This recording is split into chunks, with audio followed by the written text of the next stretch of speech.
मेरा दुख ये है, आपका दुख ये है कि हमने इस उम्मत को ज़वाल में देखा। हमने कश्मीर में ज़बा होती माएँ बहनें और बेटे देखे, रोहिंग्या के अंदर मुसलमानों की नस्ल कुशी होते देखी, हमने फ़लस्तीन के अंदर लहू बहता हुआ देखा। दर्द ही दर्द फैल गया। आज इन यतीमों के सर पे कोई हाथ रखने वाला नहीं है। 3 मार्च 1924 को हम यतीम हो गए थे।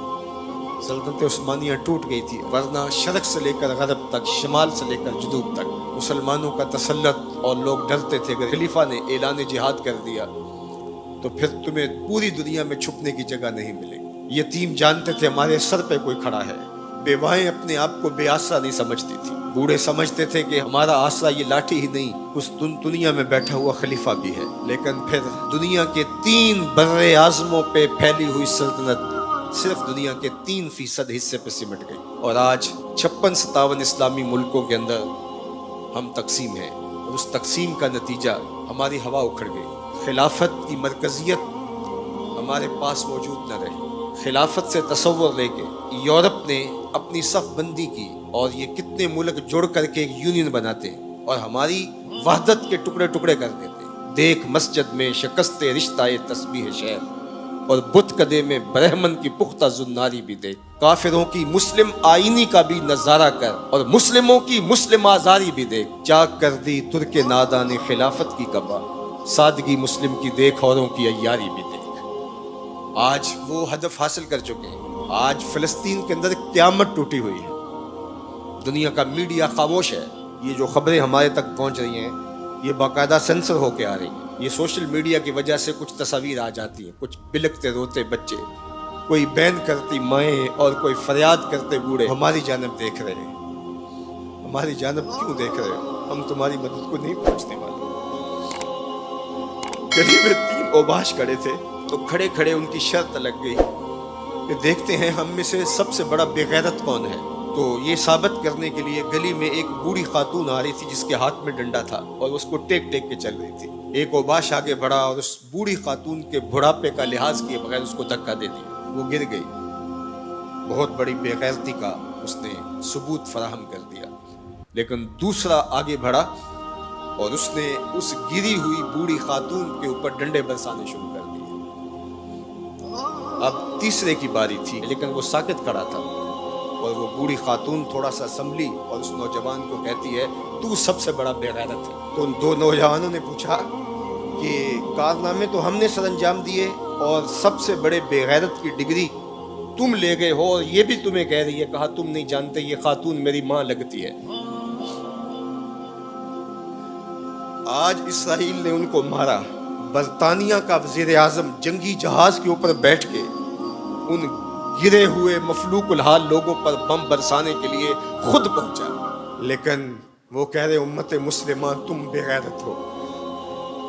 हम तुम्हारी माएँ लगती हैं, हम तुम्हारी बहनें लगती हैं।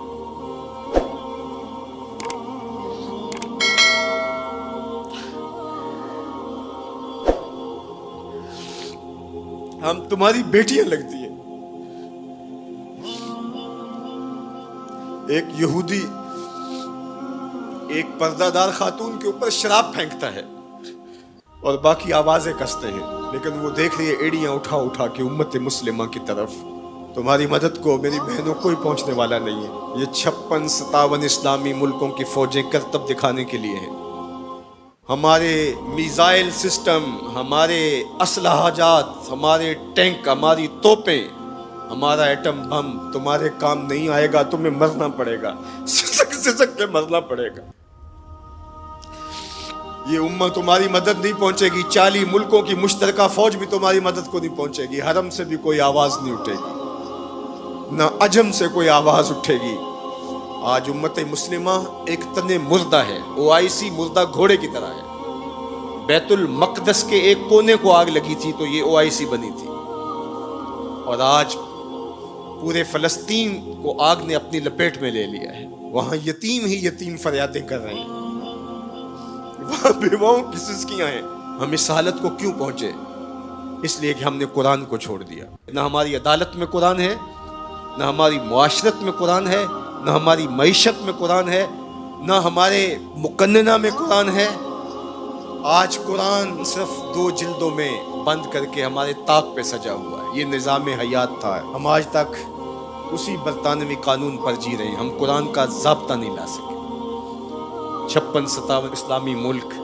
مجھے بتاؤ آج کسی کو کوئی کہیں سے نکال دے تو دوسرا ملک نیشنلٹی دے دیتا ہے، اس کو شہریت دے دیتا ہے. آج اسلام کو ملک بدر کیا گیا. بتاؤ 56-57 اسلامی ملکوں نے کس نے اس کو شہریت دی ہے؟